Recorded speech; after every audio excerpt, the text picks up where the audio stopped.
Welcome, Metal Summoners. It is so great to see all of your smiling faces and feel all of your warm vibes. And thank you, as always, for tuning into another episode of the Metal Summit.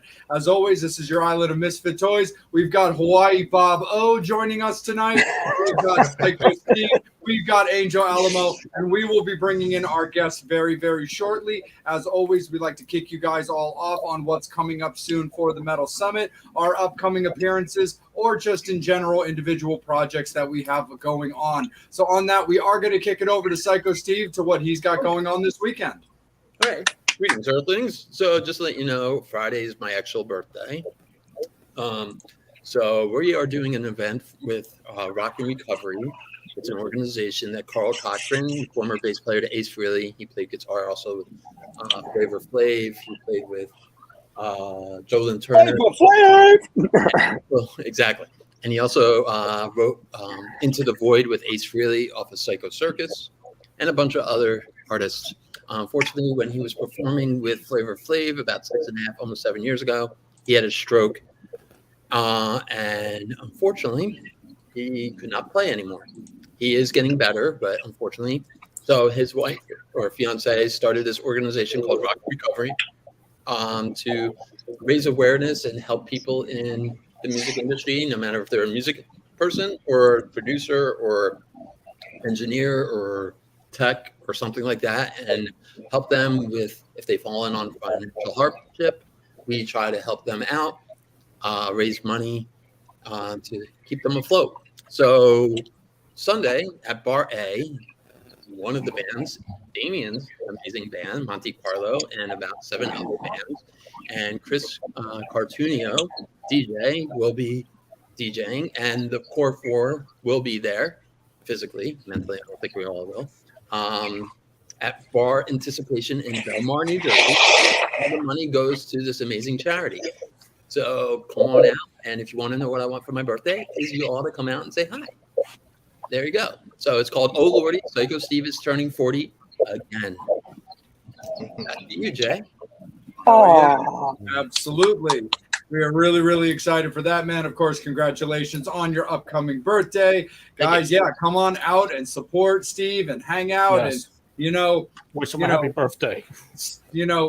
Sign some babies and kiss some chests and all that kind of stuff. And come on out and just have a really good time. And on that note, we got another upcoming very soon event that the Metal Summit is involved in. And Bobby, I think we're going to give you the opportunity to talk a little bit about this one. Well, we have a great event coming up the end of July because, hey, this old fart is turning old on the 29th, but it is the BLE Masquerade event, which is going to be at the 2300 Club in Philadelphia, which we are totally psyched about. So we have Babylon Shake. We have, oh my God, we have Monte Carlo. We have Tokyo Motor Fist, that thing where you fist. Adler, you name it, we got 30 bands coming out, and Bradley has been kicking butt on this. But, look, oh Lordy, Bobby is not turning 40. I'll be 58 that year. So, what the hell? But it'll be great. And I'm bringing out a very large chocolate black bass player one night with me. I don't know. We don't know. He knows how to bring the funk on. I'm just going to say that. So come out to BLE, the event, the 28th, 29th, and 30th, 2300 Club, Philadelphia. It's going to be a blast. Can hardly wait. Brad's been kicking butt on this whole thing. Jay, Steve are the MCs. I'll be shooting this thing, hobbling around with my, my bionic hip and, and relying on, Lisa's big breast to land on in case I fall and hurt something again. And if Angel won't hit me with a paddle, that's okay. No. Lisa's going to handle that. That pineapple beverage thing you got is fantastic. Oh, my God. Where can one get one of those? That's awesome. You have to come to Maui. I'm in Maui right now. It is 3:00 in the afternoon. And let me just flip this camera around because if you don't see this, You know, wait. Oh, wait. No, that's 3 o'clock in the afternoon. Oh, stop hating Steve. Oh my God. You would give oral to anybody for that, you know, or to me. Well, Steve, you know what you got to do next year. Absolutely. Hello. 100%. But it's definitely going to be a Morning, really Steve. awesome event, Metal Summoners. We're really, really excited for it. We got, like Bobby said, Montecarlo playing on the Artist Showcase along with Michael Grant and the Assassins.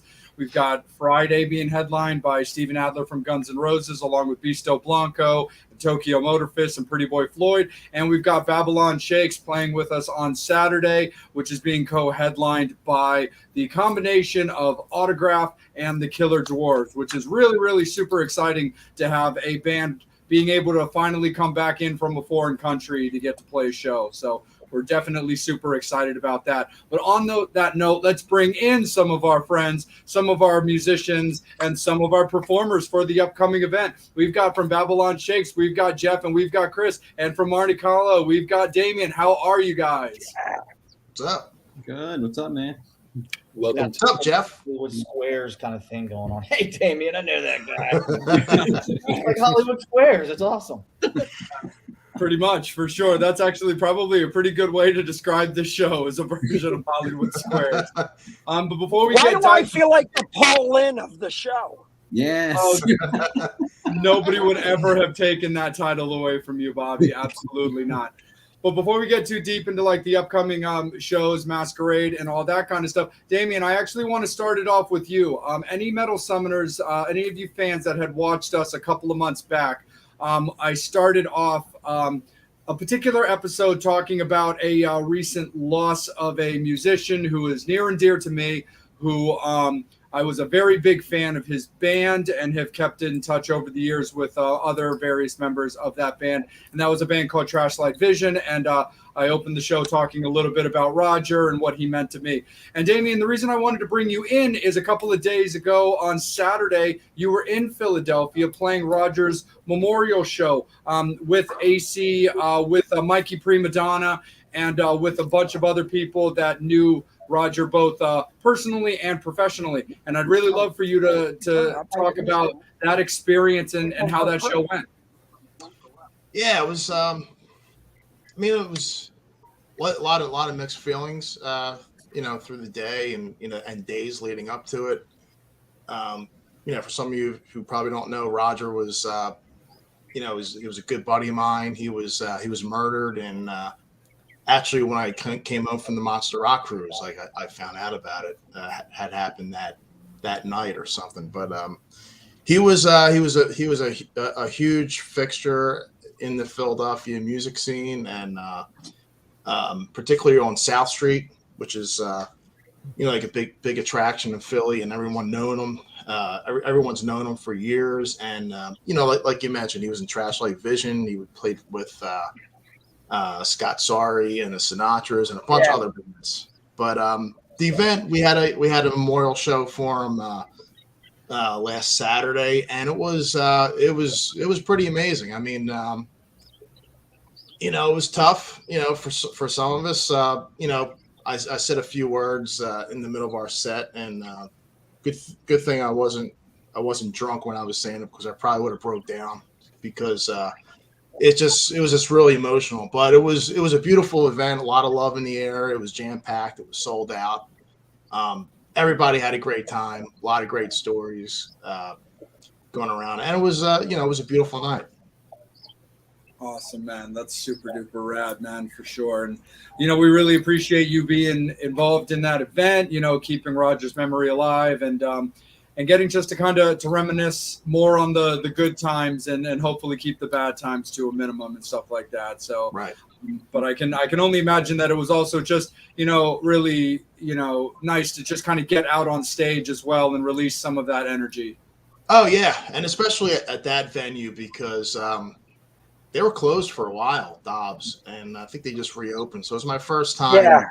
Yeah, it was my first time there in like 7-8 years. So it was they totally redid the whole venue, and it was pretty fitting, with it being on South Street and everything, and I mean, me, Roger, Mikey, a bunch of us always used to hang out there, so it was we saw Roger's band play there many times. So it was really good, really cool night. Super duper awesome for sure, man. Chris, Jeff, let's kick it over to you guys. What have you guys got going on right now? And thank you so much for being a part of the show as well.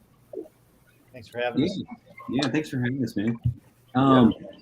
Currently, probably the latest thing we got going on is this Saturday we're playing at the Tourist Inn with Kickin' Valentina, and that's Nice. Yeah, so we're really looking Where's forward to that? that. Hallam, Pennsylvania, close to Lancaster. Oh, yeah.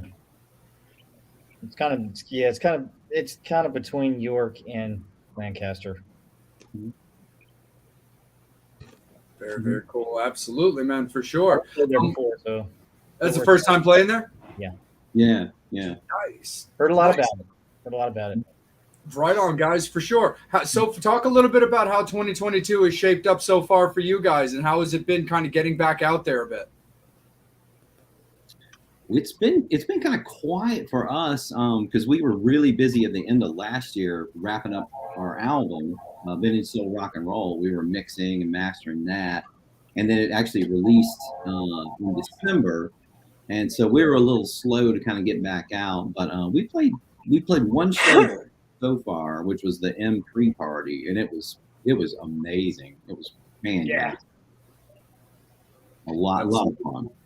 Yeah, our schedules have been kind of conflicting, and we have a lot of other things going on. We're not, but the album is out. We got our record on vinyl, which is cool.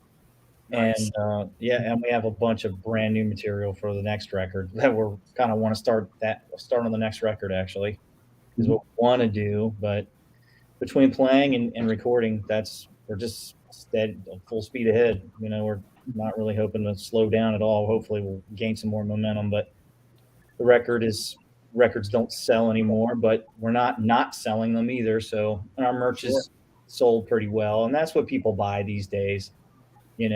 That's what kind of gives you a little bit of money, because you're not making any money any other way.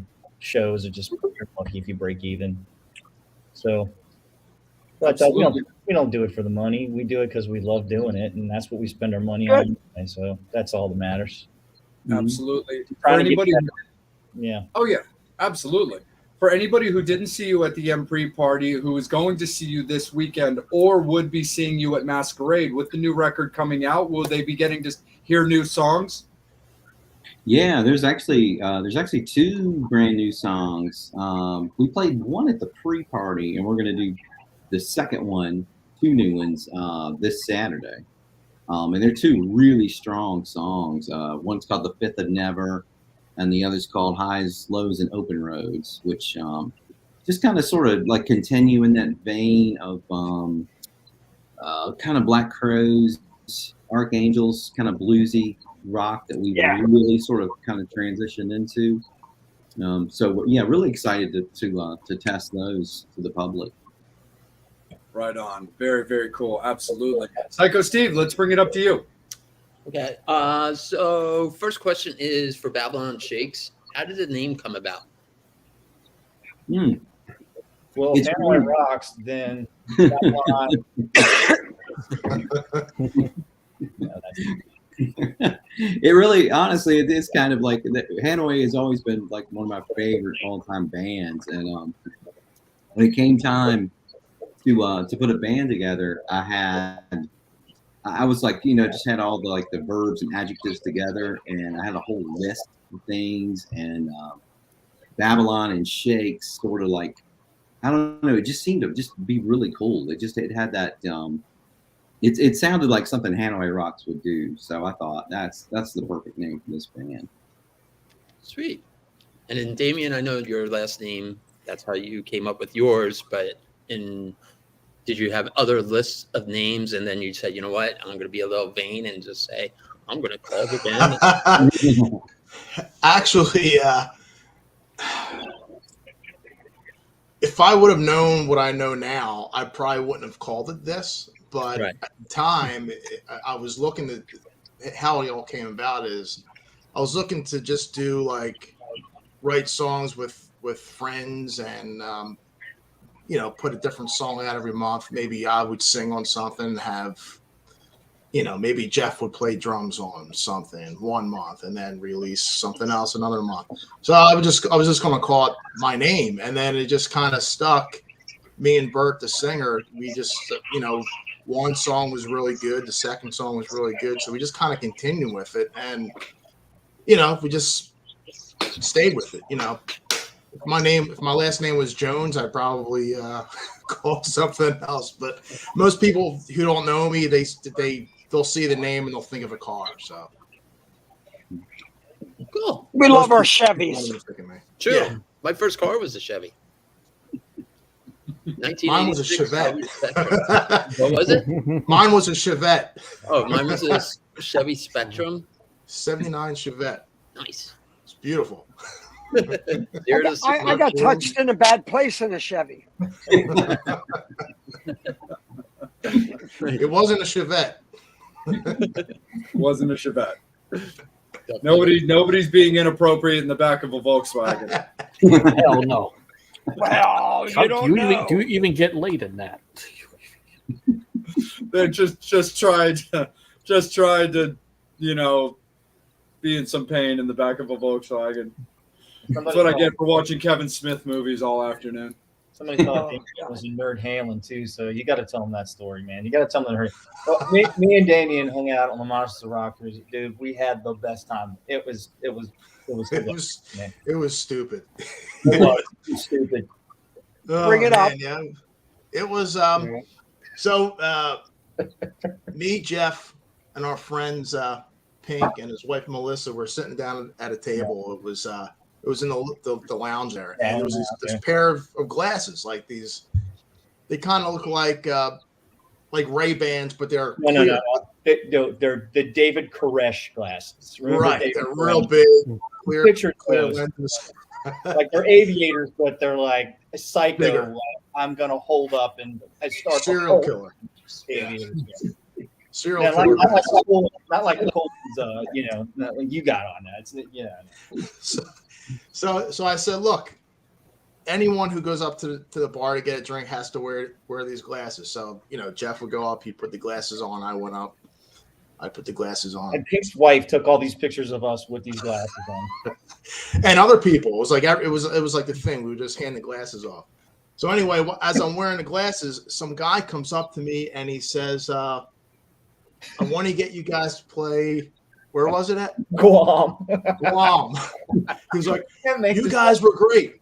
I want to get you. I got this club in Guam, and I want to book you guys to play there." So I'm like, "Okay." I'm just like, just going along with it. And he was like, I'm not crazy. We've had Enough's Enough play there, Pretty Boy Floyd. I really want to get you guys because you guys were great. So I'm like, okay. And so I give him my buddy's name and number. And then at the end it was like, yeah, man, Nerd Halen rocks or something. He thought like we were in Nerd Halen. Yeah, we didn't know this. Like the whole time he's at the bar getting us drinks, we're like waiting for him to come back. He's getting around for us or something. I don't know. You guys waiting for him because we know he's coming back. And where the hell Damian? He comes back and he goes, guys, I think I just booked us a gig in Guam. That's what happens when they let priests come on the cruise. I don't know if you guys know this little background. Nerd Halen, they're this parody band where they're nerdy guys dressed up like Van Halen, and they play Van Halen songs. And yeah, they were really good, but it just you had to be there. It was funny. I still had the glasses. You still have the glasses? Oh man, them. yeah. you got to get a T-shirt that says "I'm big in Guam." Yes. That's about all I remember. The rest of the night, I don't know. Yeah, it was a blur. Yeah. It was a Oh blur. man, A lot of drinking. Is Guam considered what? South America? Where is Guam? Guam is like in the like Asia? it's like near Fiji or something, right? It's like in the Pacific. I'm gonna Google that. Asia. It's like Philippines, Oh, it Guam. is. It's Asia, right? Yeah. I thought it was I like think it's like the New lower Zealand. Pacific Ocean, somewhere in that area, Mm. right? I don't know. If we only had like a device, in our hands, Guam I is can an tell us- island in Micronesia. Hey, Damien, I always have a device in my hands. But yeah, today it's your pineapple. Yeah. I don't know if it was the same club owner or the same what, but I remember one time hanging out with Torian from the Bullet Boys, and he just kept telling me about how stoked he was for these upcoming shows that he had in Guam. So I'm beginning to wonder if it was like the same. Gotta be. One guy. Gotta be, because he said he had booked Enough's Enough, Pretty Boy Floyd, like bands like that. So I'm pretty sure it was probably the same place. It's probably the only bar that books those bands, in Guam. But anyway, Probably the only bar in Guam. the whole time we're just joking about that. Like, hey man, let that Guam get date, man. Our negotiator. Seriously. Nerd Halen and Guam. Yeah. With apparently special appearances from Damian Montecarlo and Chef Morgan. Yeah, surprise. Cool. That's gonna be a whole lot of fun for Hal and Caleb to tell like members of his bands. Yeah, by the way, you guys are fired. Oh, it was jam night too. It was jam night. I think it was the same time that you played. That's right. You played Kiss song. You played. What did you play? Turn on the Night. Right. That's right. Yeah. Wow, good song. Good choice. Yeah. Nice. Hell Yeah, yeah, deep for crack. sure. Obscure song. Yeah. All right, let's kick it over to the man with the explosive pineapple. Bobby, it's all you, bro. Yes, it is. So, Damien, I got to bring this up, and we're going to go dark. We're going to go dark. We'll talk about Ahmed. No. Sorry. So, I had the privilege to work with Damien. I've known him over the years and everything, and through Mach 22. Great bass player who's playing with Damien, who's now playing again with Lamont in a new version of Mach 22. But let's look. You guys had great songs. We know things, went a little bit awry, a little bit of, but shit happens. But is there tension there? Is that a little bit of, is it a ball juggling thing? No, I'm friendly with everybody. On my end. I mean, unless they hate me. But no, me and Lamont will exchange text messages once in a while. And actually, he came out to your show in Jersey. He did, one of with your first Patrick. gigs in Jersey. So that was like a big Mach 22 reunion thing, because a couple of the guys in Tantric were in Mach 22. So it was like the first time all five of us were in the room since 2019 at the Monster Rock cruise. That was the last time all five of us were together, I think. So, yeah, I mean, everybody's cool. Well, that's great. Yeah, there's no issues at No all. bad blood on anything. Look, you guys made great music on anything. And Thanks. I talked to Ahmed today, and, really things are really cool.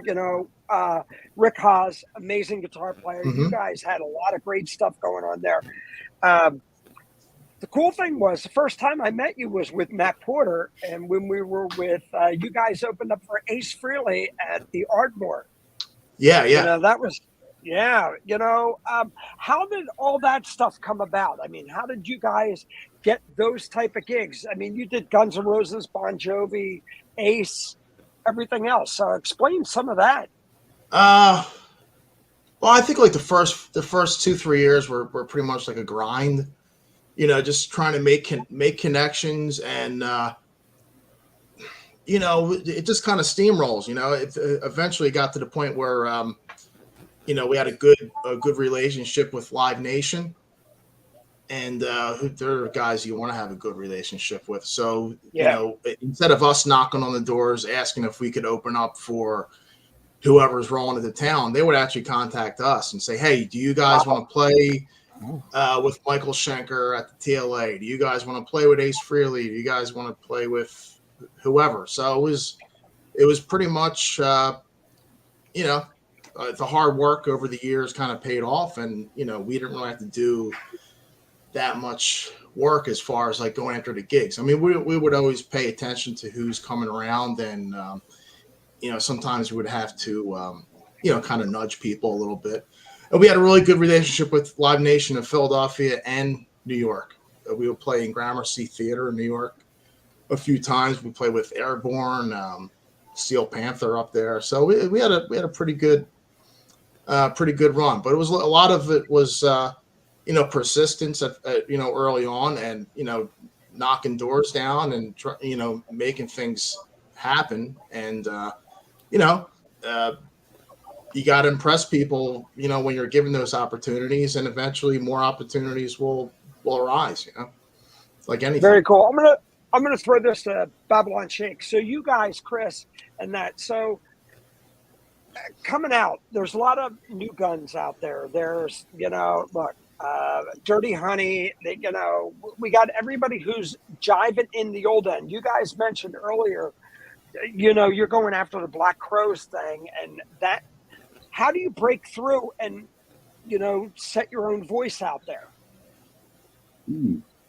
That's a good question. I think probably the biggest thing that really like transformed our sound, I know, as far as songwriting was like going to Open G tuning. That changed everything for us. That just that all of a sudden it's like learning a whole different language, and the songs change. And then you have to, we tried playing like more acoustic shows in different types of venues, like in breweries. We tried going after more of a classic rock type of audience. And we just, we found that it pretty much it tends to appeal to everybody. Everybody that liked us when we first kind of hit it still dig kind of what we're doing now. So, we just keep producing quality songs and just get it out there, and I think we'll be fine. I think the best Very thing cool. to do is just stay genuine. Just stay genuine. Write the music that's real to you, because you got to love it, because the industry doesn't love us. And that's the bottom line. And that's always been the key advice that you get from people. And it's a little cliche, I realize that, but you just have to stick to your guns and play what's real to you, and sing about what's real to you, write what's real to you. You have the right chemistry of people that are selfless and work for the song, not about the band, or vice versa, whatever you want to say it. But that's all you can do. And like you said, we don't do it for the money. That's for sure. That's great. I'm sure none of you do. So we do it We because have jobs for it. Wait, Steve, are we making any money? Steve. we got that Guam show. Accountant. We've got that Guam show. That's right. That's the money. Damian's our white knight.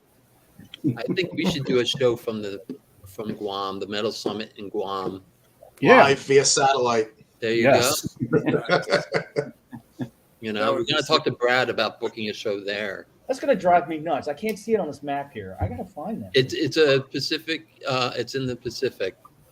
It's in Micronesia, but it is considered a U.S. It's Pacific. I thought it was the East. So, Hey, Chris, Angel, I got to tell you. Wait, It's in the Philippine Sea. we got to first look. No, Maybe. all I got to say is right now, I just seen a guy walk around. Oh, my God, he had the biggest man boobs ever just walk by. I was like, dude. Bobby's just so distractible. Yeah. But on a similar note to that, like when Bobby was asking, Damian about Montecarlo, and just now talking about like the sound and style of Babylon Shakes, Chris, I kind of want to steer this one a little bit towards you, because I go back with you to Last Call Messiah. And what was it about, going from that project to this project that had you just kind of thinking differently, different sound, maybe different style, maybe something that was a little more personal?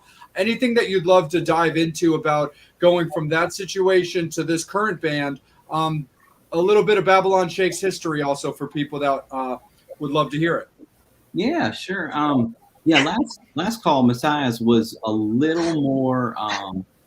It was definitely my attempt to be kind of like Spread Eagle, kind of street metal, and that band had a lead guitar player, Jeff Young, who's in a Guns N' Roses tribute currently called Night Train.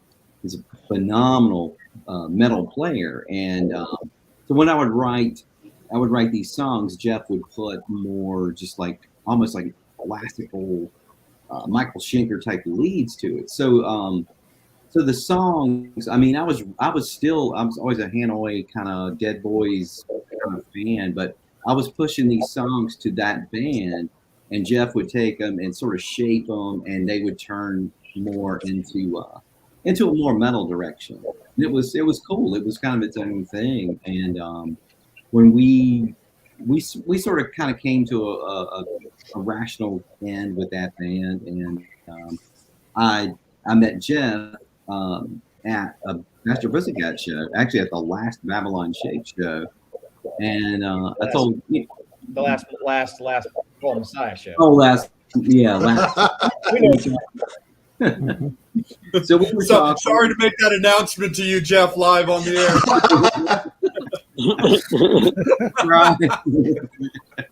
Thanks for playing. So we got along and we started talking, and I sent him some demos that I've been writing, and it's funny, just like the pure influence of what I was writing came more. I don't know. It sounded like more like older, Faster Pussycat or Aerosmith, because you didn't have that metal influence in it. You know, I mean, it still rocks really hard, but it's a little more street, a little more punk, and that's kind of where the early Babylon Shakes sound started. And it was a little more pure. Like I said, last call had a little more metal stuff. Yeah, because like the first half of the record were basically demos that he sent me, and I loved it. And he was like, "Cool, I'm glad you like it. Well, do you know a bass player?" I'm like, "Yeah, I think I know somebody." And then we got in a room, and then instantly he wrote like the rest of the record, right? Pretty much, we did Motel Lights, No Pictures, Making a Million. Yeah, Stars in Your Eyes, and so that was the first record. It just moved like that. That was insane. That was an insane record. We did it really fast, and I like it, man. Mm-hmm. A lot of energy. It was fun. It was a lot of fun making that record. We were shot out of a cannon. Yeah. It was just bam. Was that the Faster Pussycat BLE show? Yeah. At Cancun Cantina? Cancun Cantina, yeah. Nice. Mm-hmm. That's what I thought. Right on. Super duper cool. That's super duper awesome for sure. Fans, make sure you're getting your questions and comments in there because we're about to kick it over to Angel. But Steve, let's bring you back in. Okay. So the question for both of you. First, we'll start with Damian. You're also good friends. You brought up Antrick, everything, your relationship with Sebastian LeBar. And I know you were close with his dad, because the Philly roots and stuff like that. I know they brought John Laurie on his drum now.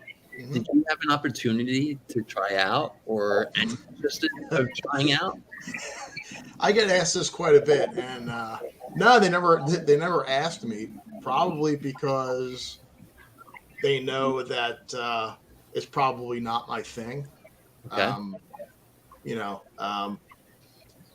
Nothing against them. I've always liked to do. I've never actually. I can't even think. Well, Mach 22 was a band that I didn't start, that I joined, but not many bands that I've ever played in were bands that I actually joined. So I mean, I kind of like doing my own thing personally. Not like that's because you're kind of a bitch. But I was just ready to say, like, I don't know how to word it right. Like, takes one to know one, Bobby. I don't like being, told what I, have to play and shit like that. Like I definitely like people steering me a certain way, but that's a band that's already established and they have a history, going back 20 years, and that's not really something for me. Like, I'd rather create something and be a part of a creative process, and which is why I'm doing what I'm doing now, is because like my last band kind of like wasn't being productive and creative anymore. So I have that inside me. Hey, that I have get out, I have 5 songs you can use. Nah. They put that stuff out already. They put it out last month, way under the radar. So, but yeah, I mean, John's been in the band for a couple years now. He's probably, he's a great dude, amazing drummer. He's perfect for that band. That it's not me and them is not the right fit. Okay. Yeah. And then for Jeff and Chris, as far as in your writing process, you guys do come from similar backgrounds, but also, like, how did you guys meet? Did you guys meet through mutual friends, or were you guys in other bands prior to Babylon Shakes? How did it all come about? So we met at the Bradley. He was promoting the Faster Pussycat show, and he had an after party. Matter of fact, I'm pretty sure that's the first time I met you, Jay. A bunch of really cool people that night, and a mutual friend of ours, Chris Carroll, actually knew Chris and Margie, and I just happened to be standing in the right place at the right time, and we just started a conversation. I think Chris Carroll introduced us, and we just started talking and just hit it off instantly, clicked, and it's been that way ever since. Really, I mean, he and I, we just like the same things. It's like we really are like long lost brothers, at least to me anyway. It feels like that, And then to just real quick to like circle back to like Damian and stuff, I got to know him through Lady Diesel, and when Babylon started, and it's so weird that like Damian has such this vast catalog of different bands he's been in, being the bitch that he is. But I mean, we've always had fun. The bands when we played together, it was always just we had such fun. It was like no egos and no bullshit. We just fucking had fun, and so it's like a brotherhood. Yeah, that was really sucks. I didn't know that happened right off the cruise because we had such a good time. I guess that I guess it was all downhill from there. I mean, big time. I did not know that. I'm sincerely sorry about that. I didn't know. Yeah, that. Thanks. But man, that was. Oof. I got COVID really bad off the boat too, but it was worth it. It was really, man. I think a lot of people did. I got a real quick story. Yeah, man. It's kind of like on the topic. Before I met Are you being a bitch? No, it's nothing to do with that. Oh, okay. This was M3 before. It might have been when Babylon Shakes first started, right? And it was at M3. It was we were at Clyde's, and my girlfriend was in the bathroom, and she comes out. And she's like, "Oh my God, there's this girl in there. She's crying. She can't find her boyfriend. He's missing." And she's just telling me, I don't even know her. And, she says she knows you. And so Margie comes running out. She says, I can't find Chris. He's missing. I haven't seen him. I'm like, where'd you see him last night? She was like, I don't know. I think it was M3. I don't know. So now we make our way over to the hotel. To what is it? The Sheridan at the. I don't even know the name. Yeah, everybody goes right. Still the Sheridan at the time. So there's like this big search party going on looking for Chris. Chris is like missing, and it seems like pretty serious. And me and my girlfriend were pretty wasted at this point. So Jeff comes in, he's like all frantic, and I didn't even know Jeff at this time. But he's looking, he's like, hey, did you see my singer? He's missing. And my girlfriend was like, wait, is he really missing? And then Jeff looked at it and was like, yeah, he's really missing. And it was like this it was like this big like search party. Everybody's going crazy looking for Chris. And then I don't know, maybe Chris could pick up Yeah, in a funny kind of way, I remember that because I'm never like that, especially after all day drinking, and when you're all of a sudden sober, you're kind of real serious when you have to be sober. And right in that lobby, everybody, you've been in the Sheraton, the after party. There's just wall to wall people. There's all sorts going on. It was like when the doors opened and we walked in there, it was just like the needle went right off the fucking record. Like it was just dead silent in there. It was like something out of a John Hughes movie. I swear to God. It was like. So, Chris, where did you go? Guam. Went to Guam. Smooth young Asian boys. They do it all the time. No taint hair. When you go to the bathroom at M3 and you're drinking draft beer, don't put your beer down anywhere because somebody could come along and put something in your beer, and that's it looks the same as if you went to the bathroom. Oh, jeez. Oh, man. Talk about a natty bow. I have to give a shout out to the Meriwether Post Pavilion staff, as well as the Columbia local sheriff's department. They did an outstanding job of assisting us. So, dang. And they didn't arrest me, considering they knew I was pretty inebriated. So, anyway, it was. Thanks for bringing that up, Damien. I'm gonna go shoot myself after this. But yeah, we got through it. It's just a casualty. Hey, no one died. We're all good. Everything's normal here. Nothing to see. Move along. Chris went missing. that story was. It's pretty terrifying. Yeah. We've all been there. You've been so hammered you don't even know where you're at or where you've been or.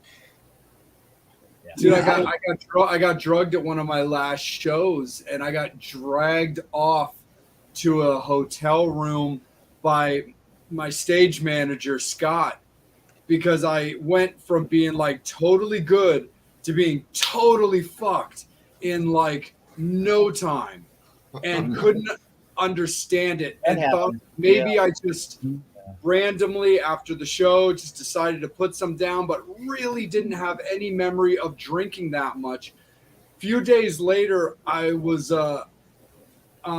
still feeling weird about it, and so I ended up going and getting my blood tested, and I had fentanyl in my system that I got drugged with somehow. And I was like, it was really shocking because I was like, that's nice to know that I didn't die because I have no history with that kind of stuff. Dame, so it was crazy with that. Yeah, what's up, man? Just don't tell anybody you're a bottom anymore. I'm always on top, Bobby.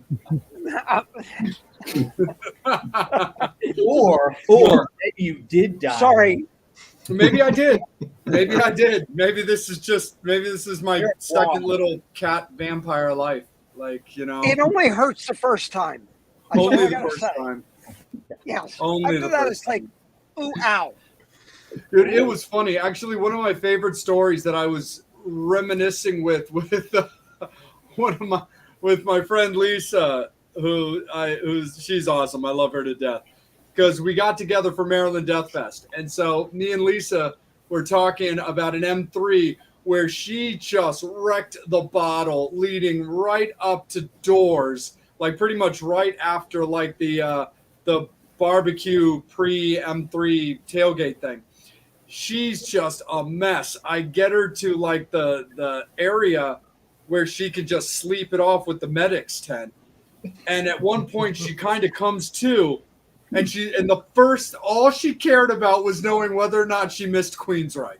It's all she cared about. She's like, did I miss Queensryche? She's like, I'm like, no, you haven't missed Queensryche. She's like, I got to get in there. I'm like, babe, I've been having you sleep it off here for like 4 hours. I think Queensryche can wait. She's like, nah, man, I got to go see Queensryche. And the staff was awesome. They're like, we can't let her in. I'm like, if I can get her to sleep 1 more hour and you guys checker, will you consider it? And they said yes, she did, they did, and she made it in there for Queensrÿche.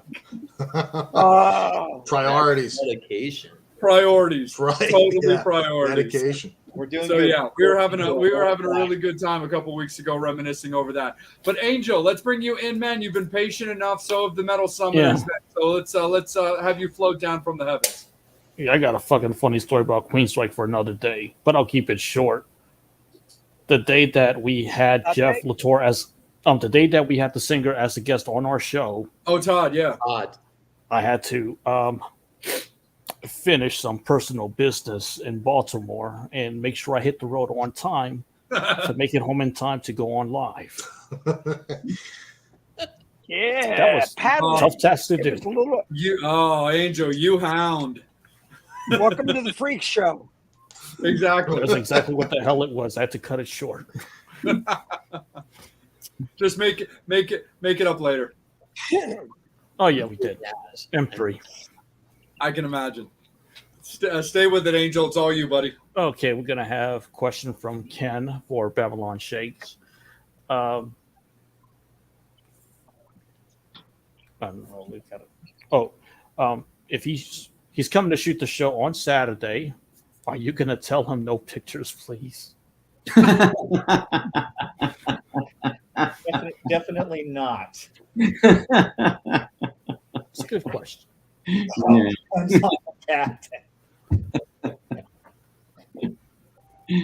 No, we're cool with pictures now. We're over that. There you go, Bobby. That works for you too. Yep. What? We always know you like showing off the length of your lens. Among other things. Go ahead, Angel. So got a question from my nephew, Charlie. Besides the genre of music you play, do you have a favorite genre? What band made you play music? Good question. Wow. Yeah, That's my Charlie. Wow. Yeah, the youngest better- monster, guys. That's Yeah. my 10 and a half year better old. than your question, Steve. Yeah, it's pretty Wow, Steve. good. I He's think so I'm going to sign articulate off. I'll for let him somebody- join us. I like Steve is so. when I'm driving around and I just want to listen to like the terrestrial radio. There's a station around here in Philly. I got a program in my car, so I don't even remember what station it is. MMR? But it's like 106.1, I think, and it's Lady B and DJ Touchstone, and it's like 70s, 80s, and 90s R&B, and so you'll hear like I don't know, Lionel all Richie. kinds of shit. What's that? Yeah, and I'm the gay guy from Pennsylvania. You'll hear TLC, Bobby Brown, stuff like that. You know, Lionel Richie. It's all like, you know. So that's the kind of stuff I like to listen to. No, like the more it's way upbeat, dancey, you know, kind of stuff. Not like the ballady stuff. You know, it's Commodores. You got Commodores. Yeah. Ooh. Yeah, Earth, Wind, and Fire. Earth, Wind, and So Fire. Yeah. all Is that it that brick house that you like, that butt spanking music? shit. Right, that butt spanking music. 70s funk, man. Yeah, that's what I like. Mhm. Okay. And you gentlemen, Jeff and Chris, how about you? That's a. I gotta make this laugh real quick.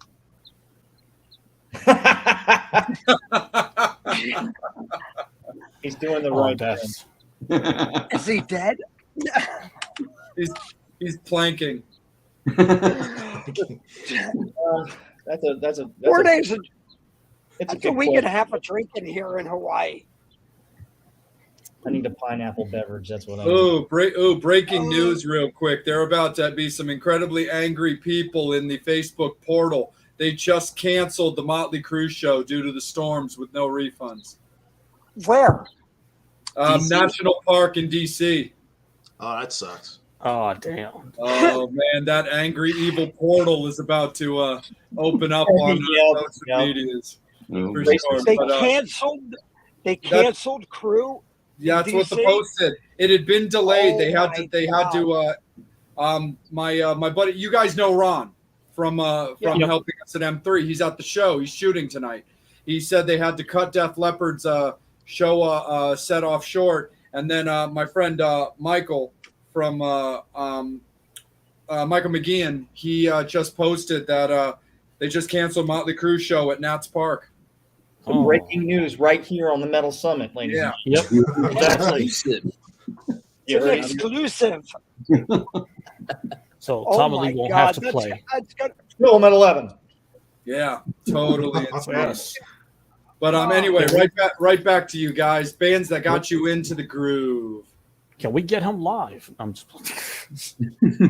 That's a kind of a basic question, but it's got a really crazy answer to it. Music you started listening to, all the basics is just, you started off with rock, but this band, Babylon Shakes, gosh, we like so much stuff. There's even stuff that we're even getting into now that we didn't think that we all liked. But I'll say this, though, and I'll let Chris take this one, but the one band that you would think that all of us really love, I mean, we just adore, that most people wouldn't think that we do, is probably the Beastie Boys. Oh, I love their entire. I love Beasties. Nice. Beastie Boys. Oh my gosh. Yeah. They did everything on their own. They made their own posters, their own logos, their own graphics. Yeah. Sound familiar? We were Just- there. That's the way to do it. Yeah. I had pandemic. I learned how to play the harmonica. Somebody needed to play harmonica part. Okay. We need a keyboard part. Gary learned keyboard part. We need somebody to do sound and engineer. Hey, Gary picked it up. Mm-hmm. Record label told me that Everybody loves a guy who can play the mouth organ. Yeah. Speaking of which, ladies, I am available and disease free. Back to you, Chris. So the Beastie Boys definitely, without a doubt. It's funny how like the whole philosophy of that band, we picked up on and really, really love. I mean, the songs are amazing, and it's like the record label told them like it's going to be too expensive to sample these albums you're talking about. So they went off and learned how to play Farfisa organ or bass or drums, and they were a hardcore punk band in the beginning, but they wanted to sound like those early funk records, and they completely did it on their own. So we feel a real kinship with that, and I know for me back in the 80s, I always loved the Beastie Boys when Fight for Your Right was on MTV, and that always resonated with me. That was something really special. They did a really good documentary on them on, I think it was Apple TV. That was really good. Yeah. That was really, really good. Yeah. Yeah, I'm a big Paul Boutique guy. Give me that end. I love that part right there where they and Rick Rubin just really kicked it. Mm-hmm. As a band, we chat a lot, obviously, and when we do, usually somewhere it's like, oh, you guys need to hear this band. I used to love this band. I was showing him like the Lillingtons, and they're a punk band. They're like from the Midwest somewhere, and I love the Lillingtons because they're horror punk, kind of like St. Fits. They're the bands, but the Lillingtons are just another branch of that. But like just recently, I love the new Michael Monroe album. Is great. Yeah, it is good. Love that album. The Sweet Things, love the new Sweet Things record, and we just, I don't know, we always have like, check this out, and then we all listen to it, and then, which is cool. I like that. I like to dig through different wells, just like Damian said, like 60s, 70s, 80s, man, like classic R&B all the way to like classic rock to funk, jazz, soul. Not too much jazz, but more soul, more like like Otis Redding and like Bootsy Collins, that 70s, and then what was the guy that played with the Beatles at the end? Billy Preston. Billy Preston. Billy Preston. Yeah. So, we get a lot of our influences from just all that stuff now and presently. But it's almost like you also dig in the well on older records, like a lot of the early Cult stuff, Depeche Mode.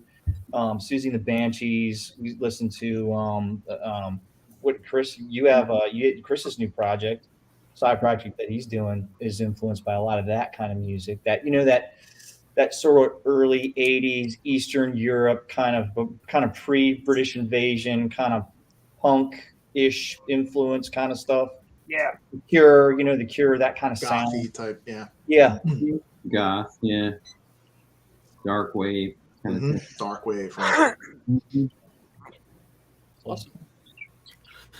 And you mentioned Michael Monroe. He's doing direct support for the Stones in England for their 60th anniversary show. Yeah, which is really cool. Incredible. Yeah. 60 That would be years. amazing to see. Yeah. Lord. Yeah. I couldn't believe it. I'm like, really? And Andy McCoy is coming to the whiskey. I saw that announced the other day. Yeah, I wonder if he's how he's going to get into the country, because I think he hasn't been back here in years, in like 30 years, I think. I think so too. And I know Steve Conti is playing with Michael Monroe. Michael Monroe. He pretty much writes all of his songs. Right. For him. And the other thing, I talked to Glenn Matlock lately. So Glenn's getting ready to do a couple things right now too, so which is really cool. Feed that cat. Is that 6? Yeah. I don't know what Somebody's got an itch. So you mentioned Hanoi Rocks. I saw this band. I don't know if you guys remember. You just have to be a thing, don't you? You just got to be a thing. You guys remember What is that when you're chatting online? I know I got to be downstairs. Is why the cat will just walk right across the screen. Everybody will see your asshole. I mean, I know it's like. Yeah, do you guys remember the band Shooting Gallery? Yeah, that was Andy McCoy's band. Yeah. Right. Okay. Yeah. So I remember they did direct support for Kiss right before Revenge came out. Mm-hmm. They did a like club tour, and I was privy to go see it at the Ritz. I got to see it at L'Amour's in Brooklyn, and then I also got to see it in Philly. And I remember the one in that Andy was like totally in that like drunk or high or something. People were like throwing things at him. It was like members of Shooting. He's a mess. I think it was them and what's the Hanoi Rocks and another band. I can't remember who the other members of the band were, but he just like kind of like stumbled off stage after he played. People were like, "Never have them again," and Gene said he'll never have them play again. Sounds about right. Yeah, it's a good show. Angel? So yeah, I still got a few more fan questions to get to. Rapid fire. Can you share crazy fan moments?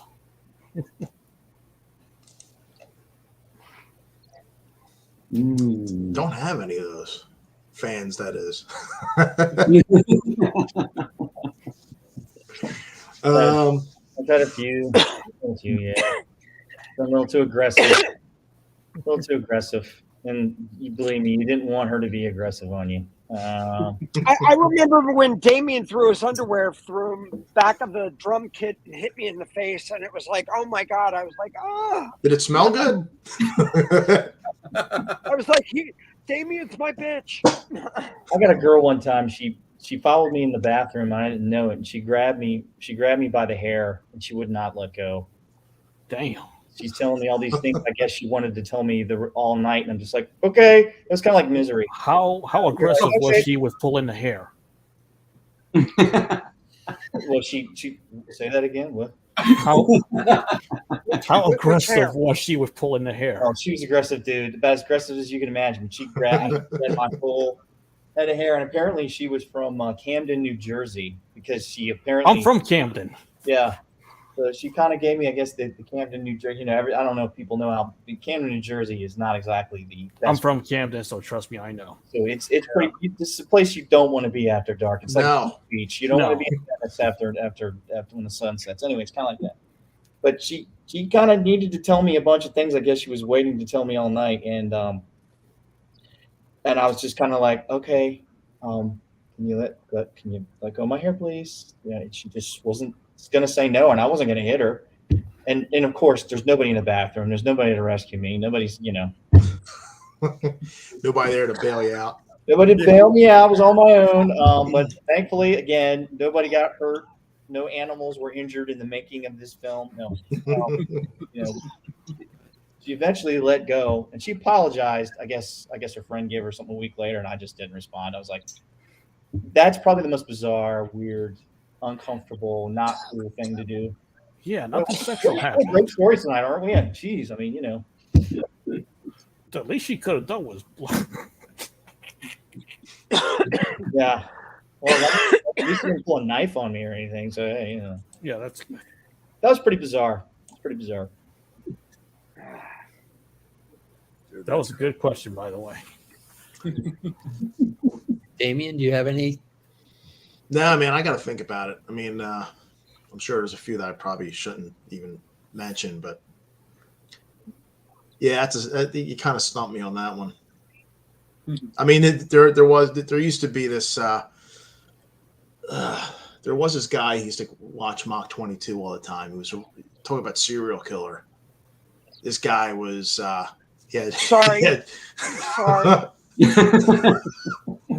He had serial killer written all over his face. This dude, and he would get mad at us if we didn't hang out with him afterwards, and then he would send us all messages, private messages telling us that to go, fuck you and all this shit. And then like the next day he would apologize, and then he would come out to the next show. He'd be super nice, and then if we didn't talk to him long enough or something, the next day he would send us the same messages, being like pretty much like wanting to kill us. And then the next day it was like, and then I eventually we just like blocked the guy and told him not to come see us anymore. But it was, it's been a while. Hopefully he's not watching this. Damian, I'm your biggest fan. Nuts. Amy wants to know: do any of you like Aerosmith? Oh yeah, I love him. Absolutely. Yeah. Who doesn't? Never heard of them. Ooh. One of my favorites. Yeah. Actually, I think collectively as a band, I think Rocks is probably the crown jewel. That's the only one. Unfortunately, it's the only one I have on vinyl, and it's an original pressing, and I love that record. Yeah, I mean the first 5-6 albums are. Yeah. I mean it's as good as rock and roll gets in the 70s. What any genre for that matter. Mm-hmm. I mean, yeah. I mean, you can't say enough about Aerosmith. I mean, Yeah, I mean, really, there are Rolling Stones. Yeah. The American Stones. Yeah. I would agree. That's a good way to put it. Yeah, I would agree with that. Yeah, for sure. I think we've all, Damien, didn't we in Babylon and Lady Diesel, didn't we do Chip Away at the Stone all together one night? I think we did do it once. Yeah. Yeah. Wow. Yeah. Yeah, we usually do a Stones tune together. We do what? Honky Tonk Woman. Yeah. Yeah, that was fun. We always, every gig we would always get up and do a cover tune together and get all the bands, Rat Rod, get them up there, and that was fun, man, doing that stuff. The Pub Owner loved it too. They always had us back. They always Yep. all three of our bands. Excuse me. It was a nice fun. Imagine going on tour. That would have been a great package. Oh my God, yeah, it's a party. I know. Be dangerous. Jeannie wants to know, Damian, what other band members are in Monte Carlo? Well, the singer, his name is Albert Lepore. We've been writing songs together for like 10 years. And then he's the first person I thought of, to sing and collaborate with. On guitar, we have Ahmed Smith, who played bass with me in Mach 22. On second guitar player is Dan Parcells. He played with me in a band called Juliet's Vice prior to Mach 22. And on bass, Joe Mal. He actually played with me in Juliet's Vice also and some other bands. before that. So everyone in the band I've worked with at one point in my life, and everybody gets along. Everyone likes to work.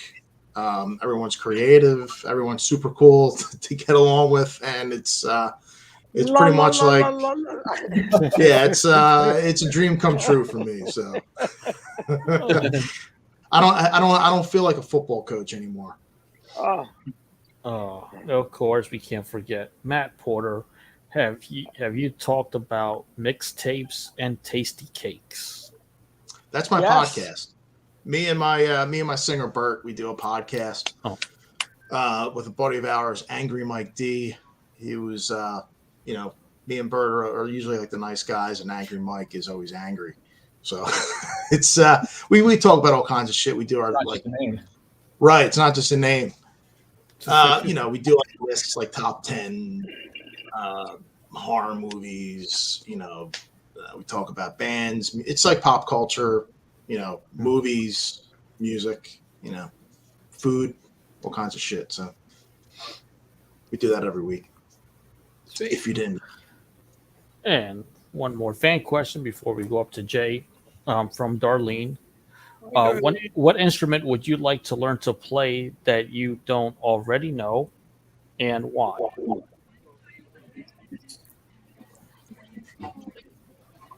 Ukulele. I can actually play the ukulele. The French horn, and why not? Because it's sexy. Ooh. I would probably go with I always wanted to play sax. Alto sax, so maybe that one. Michael Monroe. Yeah. I played with a lot of sax.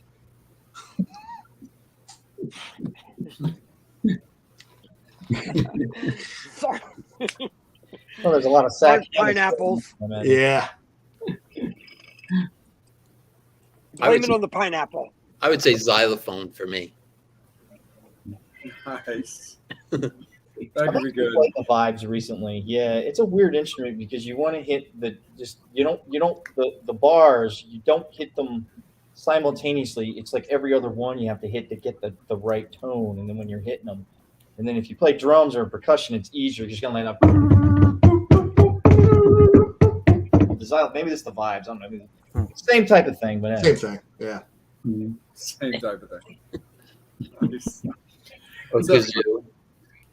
So Damian, let me bring you back in for this next segment because we haven't yet talked about Silver Ghost, which is your most recent single.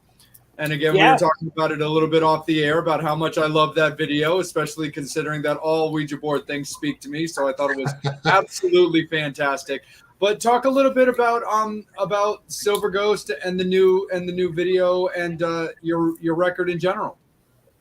Silver Ghost is it's the latest video that we put out. What we have been doing is the album is out now, but we were putting out singles like every couple months, followed by a video like a few months after that. So what a lot of bands do is they'll put out their single and their video simultaneously, and I think it kind of dilutes.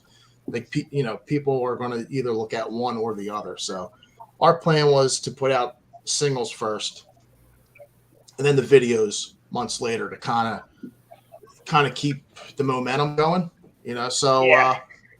So Silver Ghost we just put out like a month ago, I think, and that was actually we did that ourselves, that video. Before that, we had a guy, Zach Connect, who I think Babylon worked with. Yeah, he did make it. And Zach is great, but he lives in Canada now, so it's a little bit hard. So we've been working on doing our own stuff now. And Silver Ghost it's got like a like kind of like a creepier kind of horror vibe to it. As far as the video goes, musically it's kind of like a Sabbath, heavier type vibe to it. But moving forward, we're going to shoot another video in a couple weeks, I think, for another song, and hopefully we'd like to do a video for each song, and then by the end of the year put out an EP. And so we're always doing something. And if you could do it yourself, it's the best way to do it, I think. save the money, and you're in control of everything. No, you're not at the mercy of waiting on someone or, I mean, you guys know. I mean, you guys do everything yourselves too. It's the way to do it. Yeah. Hey, For sure. Yeah, Absolutely. Just in the same room is the hard part. That's the tricky part. But there's Right. challenges with everything. But yeah, absolutely. Definitely, for sure. We had a couple of guests a few weeks back. Our friends Mark and Lizzie were on the show, and they were talking about their new single and stuff, and that all the shooting and editing is done by them and Mark, by Lizzie and Mark, and they edit their own videos and put them out when they're happy about it and stuff. Yep. So definitely is something to go by when it comes to being able to put something out together by yourself, for sure. 100%. Yeah. Absolutely. Yeah, there's no rules too. I mean, we can do whatever we want to do whenever we want to do, and it's so far we've had great results with everything. Our own merch, we've been doing all that ourselves. I mean, when we need help, we ask. I mean, Chris actually designed our EP last year. The artwork, he did a killer job with that. I mean, great. We're not artists. I mean, go to someone like Chris. Chris is excellent. Yeah, the Paradise Lost shirt is probably my favorite. I just really like the angel look of it. Ah, cool. I like that one a lot. I thought that was super duper cool for sure. Steve, let me kick it up to you, brother.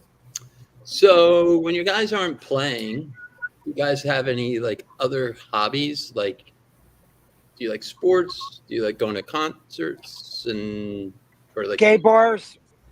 I just put that out. What? I'm asking for a friend.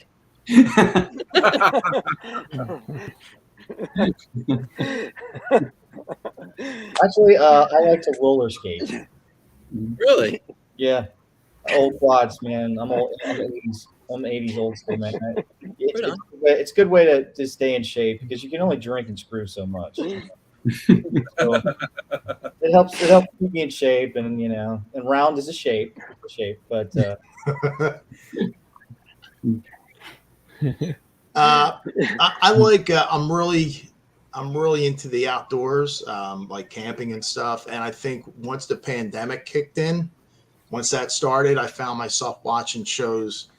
There's a show called Alone where they send these people out to the Arctic Circle, and they have to live off the land. And so I started watching that show, and then I was on YouTube and I was watching videos on how to build log cabins and stuff. And then I was thinking during the pandemic, maybe I should move somewhere up in the mountains and build a log cabin. So I've kind of gotten into really gotten into that stuff. I haven't built my own log cabin yet or bought any land yet, but maybe that's in the future at some point. But I'm really into the outdoors and camping and stuff like that. And, it's weird. I don't know.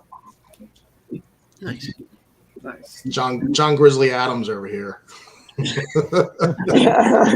Mr. Off the Grid in Guam. Right. Oh. How about you, Chris? I do a lot of thrift shopping, vintage clothing shopping.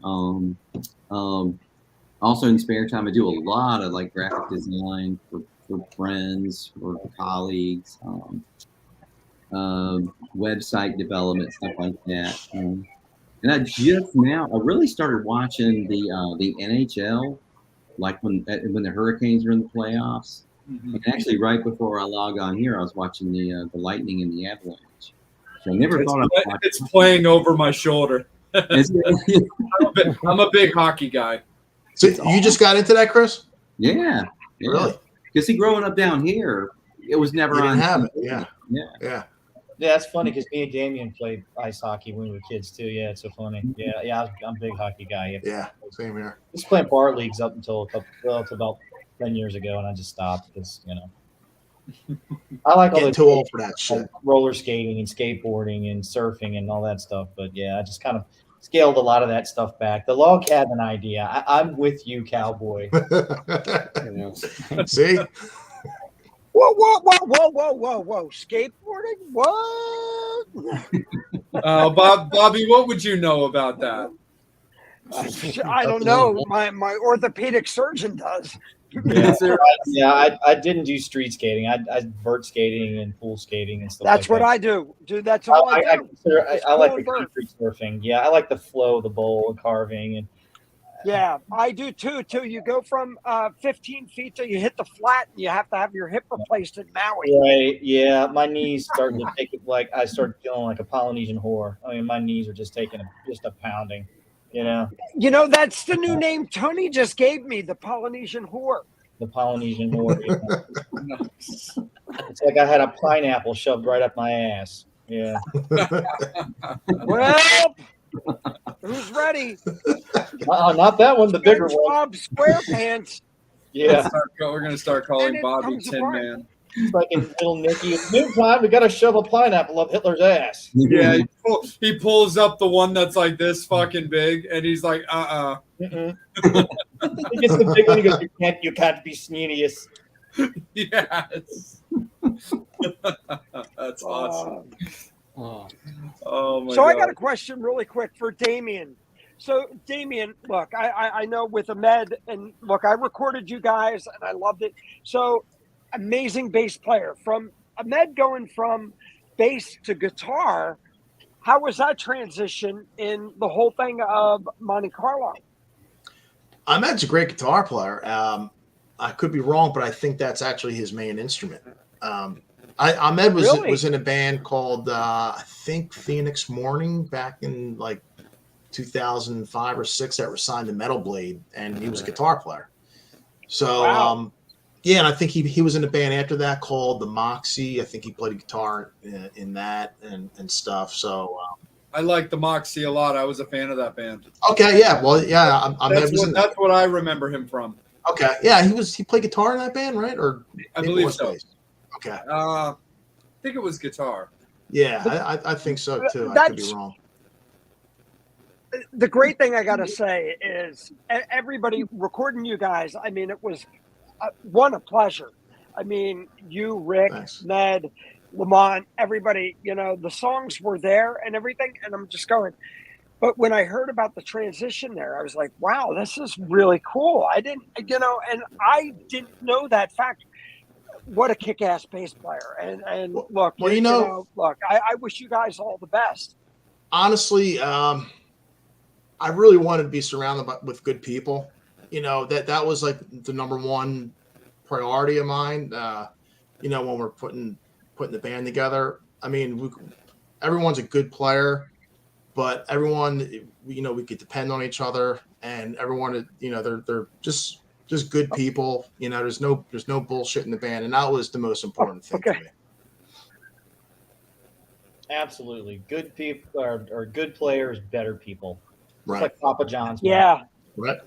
And that's a great thing, even with you guys. And I love the camaraderie that I'm hearing through this whole show of Babylon Shake and Damian, just you guys meeting together. That's what this is all about. And that's why we're trying, our whole show's all about is, we love that the intermingling and that how bands from different areas and genres and different things, everybody gets together and helps each other out. Look, that whole thing about pissing and moaning about this. Oh, I'm not doing. I'm like, dude, you're fighting over pennies anymore. Yeah.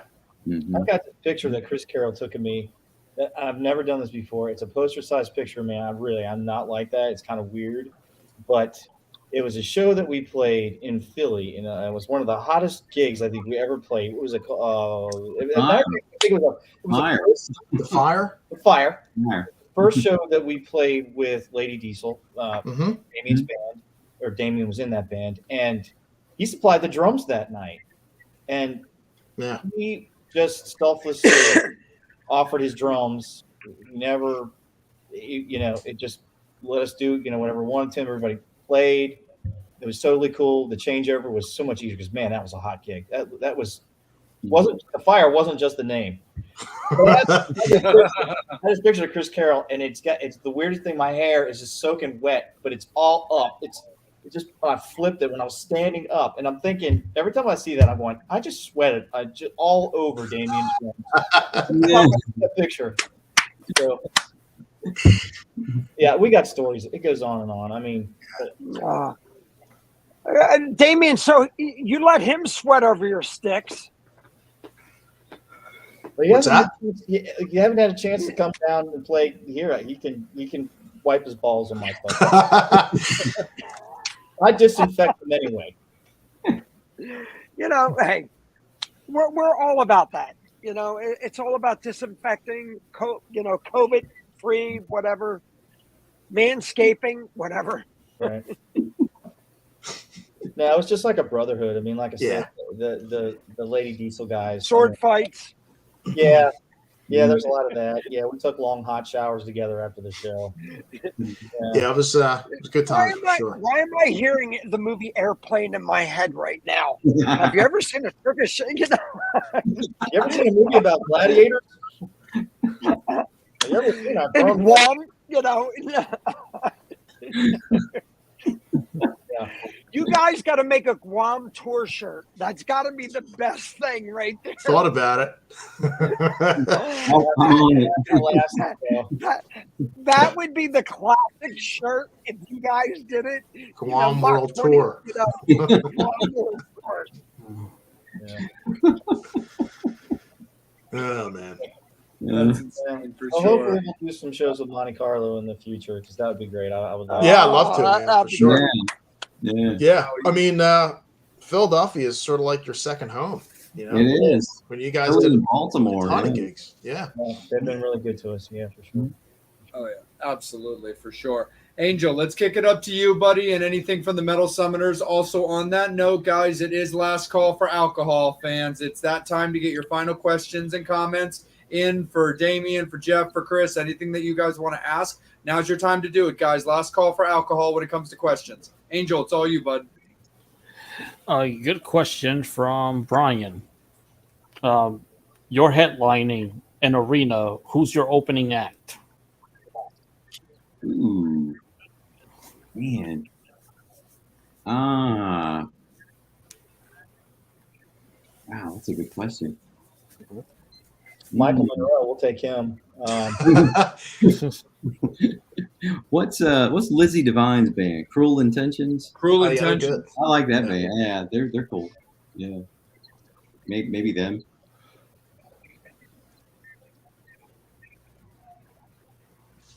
Nice. Chris? Or Damian, Jeff, you guys got someone? Babylon Shakes. Yeah. Monte Carlo. There you go. In Guam. In Guam with Nerd Halen. Nerd Hale. Yes. I'm going to text Oh, my Hal God. right now. I'm making a Nerd shirt Carlo. for a BLE event. That's gonna. I'm so gonna have that shirt. Guam World Tour. That's gonna be it. All I bought back when Guam was this stupid T-shirt. And we'll call it walk and roll. Babylon Halen. Walk and roll Well, according to Rock and Darlene, Bobby is from the Polynesian War. 3,300 miles from Guam. You're pretty close, Bob. How close?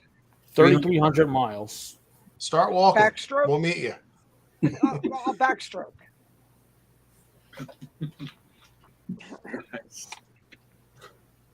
Go ahead, Angel. And I can wear my hat.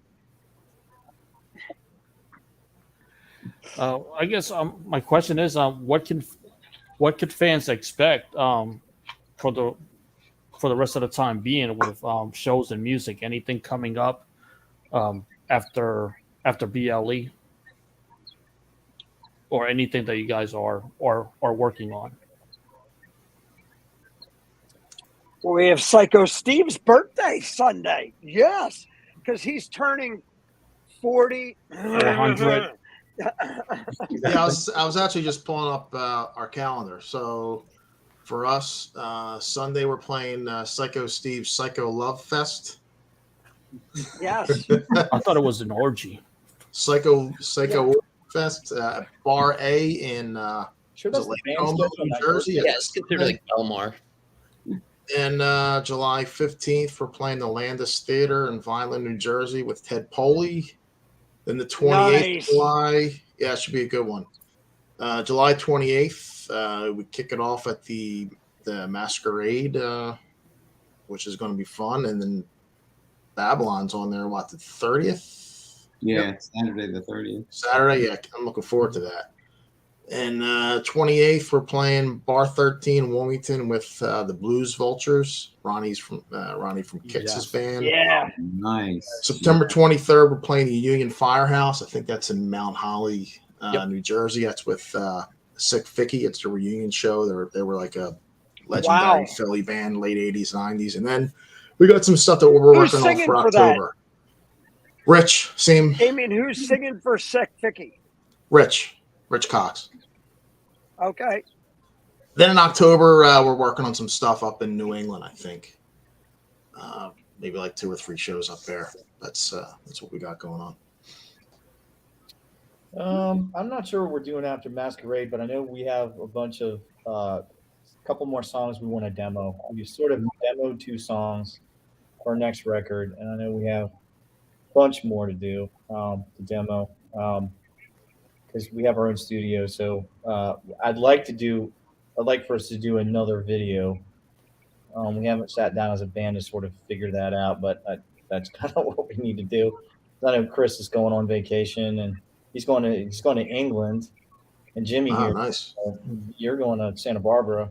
Mm-hmm. So, we're all kind of taking a little bit of time. I know Gary's got his boat and a little bit of time off. But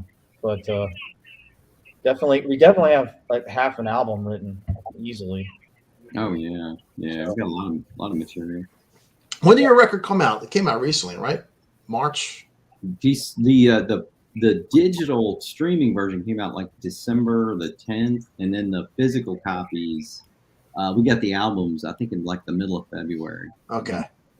Yeah. And both of you will have merch at Brad's event, right? Mm-hmm. Oh yeah. Yep. Awesome. Actually, speaking of merch, dudes, I gotta give a little love out to Margie, dude, because I've never seen somebody who takes such pride in these little like packages that she does for the merch. Like, I can't speak on behalf of the other guys, but Angel, Steve, Bobby, have you guys ever seen these like packages that Margie puts together for Babylon? Oh my God, they're amazing. They're like Christmas presents. It's insane. Yeah. We found these like I haven't cardboard seen a boxes. package. I haven't seen a package like that since this. Life goals right there. Life goals. What is this? Is this something that you guys do at the show, Chris? These packages?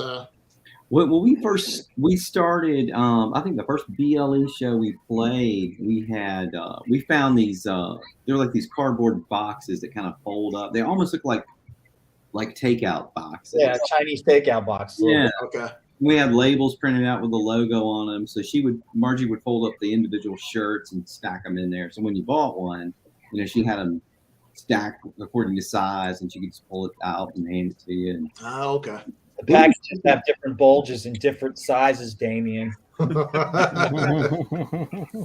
dude, they've got like curly ribbons and like fucking tissue paper and stuff because they I remember at one point the band did like pre-order when it came to merch and stuff like that, so you could order like this shirt and that shirt or like CDs, and so there would be like a whole little gift bag thing.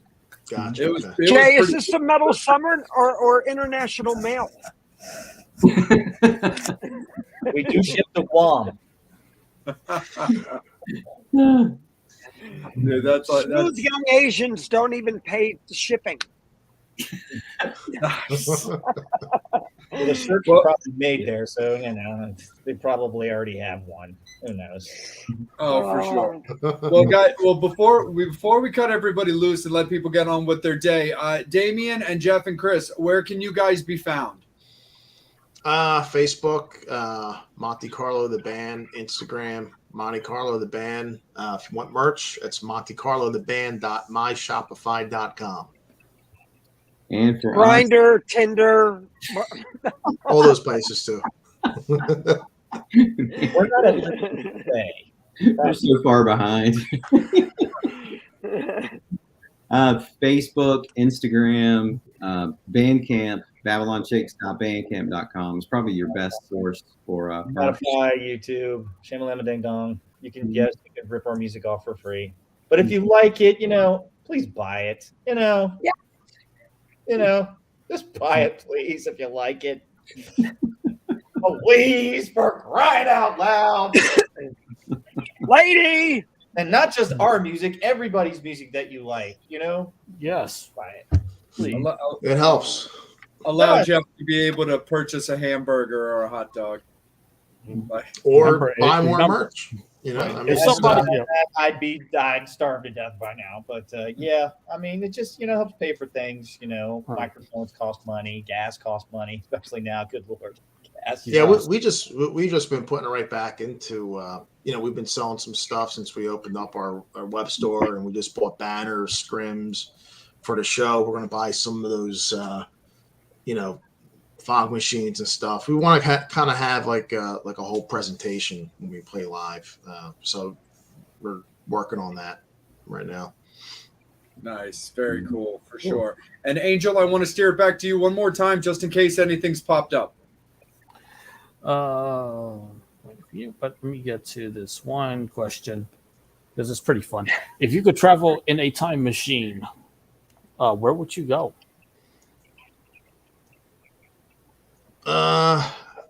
I would go up the Turnpike, New York City, like 1973. That's where I would go. That was an exciting time, in music, just in art culture and everything. And, seems like, you could go see the Ramones starting out, Kiss, New York Dolls, all that stuff. That was probably my favorite time. So I wasn't born then, but I would like to go there. I would have to agree with that. That's well said. I agree. I was just gonna a segue to that is just it was the golden age of rock. It really was. I mean, it's funny you mentioned America, and that's just as good as I was going to say England. Because you have all those bands. My gosh, I mean, the list goes on and on. But see Clapton when it was to see the new Yardbirds before Zeppelin became Zeppelin. Nazareth. I mean, T-Rex. It's when Clapton thought music was white. But T-Rex, Stones in the Park. Some the Beatles play the Rooftop in '69. Of course, you said '73, but I'm thinking like from '69 to probably '79 was probably the golden age of rock. There's so much just incredible stuff that influenced everything that is the '80s as far as Sunset Strip music is concerned. So that would have been. Some people say, "Oh, I'd want to go back to the Sunset Strip area," which was cool, but I think I'd start from '69 to '79 for sure. Yeah. I'd say like late 70s London, Manchester, like to be around that whole scene where like Malcolm McLaren, when he still had like the sex shop and on the King's Road, just that whole culture and that, with the Clash and the Pistons. Ladies. Nice. I'd have to probably do something like 81 or 82 because while I agree with Jeff where I would definitely want to see like those early bands like Motley Crue and Quiet Riot like before they really broke out, that would have also allowed me to have seen the Misfits before they went on their initial hiatus. And I would have loved to have seen the Misfits like just Down and Dirty and like CBGBs like right before everybody just completely said fuck you to each other and broke up. So I would have loved to have seen one of those shows for sure. I would definitely like the hedonism of the Strip when they were just people just pouring on the streets. I mean, right out of the clubs. I mean, that must have been. That would be destination number 2, I think. Yeah. But we'd stay in New York in '73 for a while there. Nice. Super duper awesome. Well, Damian, Jeff, Chris, we can't thank you guys enough for spending some of your evening out with us. Thanks for having me. We're really excited that you guys are getting back out and playing and that you've got your upcoming shows. You've got Tourist in for Babylon Shakes coming up. Damian, you just got done playing in Philadelphia, but then you've got your shows coming up in Jersey, and then we get you both in Philadelphia. So we're really, really excited for that. So thank you guys first and foremost for spending your time and your energy and your evenings out with us. Thank you so much to Tony for getting out of his slumber and popping in and chiming in. But Metal Summoners, thank you guys so much. Make sure that you guys are getting out this weekend to Oh Lordy. Psycho Steve is turning 40 again. And show some my God. Steve and come on and spend some time with the guys, and because we definitely want to meet everybody and hang out. And then in a couple of short weeks, Masquerade in Philadelphia, 2300 Arena. So come out and support Babylon Shakes, Montecarlo, Michael Grant and the Assassins, PBF, Adler, Autograph, Killer Dwarves. The list goes on and on. Live It's going to be a blast. Money where your That's mouth gonna be a party. are, and come out and support these bands for giving us everything that we missed over the last 2 years. Guest announcement is going to be on Fridays. We've also got a cool giveaway coming out tomorrow that I'm going to do for you guys, thanks to Vintage Vinyl and the Baltimore Ravens. There's a little hint for you guys. It was something I was going to do last week, but things got delayed. But I'll put it out tomorrow for you guys to have a little bit of fun with. But guest announcement on Friday, and we will see you guys next Wednesday. On behalf of the Island of Misfit Toys, on behalf of Angel Alamo, Hawaii Bob O, Psycho Steve, and myself, we will see you guys next week. We love you guys. Take care. Be good to each other, and have a great weekend. Hollywood As Square. always, you've been watching the Metal Summit. Later. Dun, dun, dun.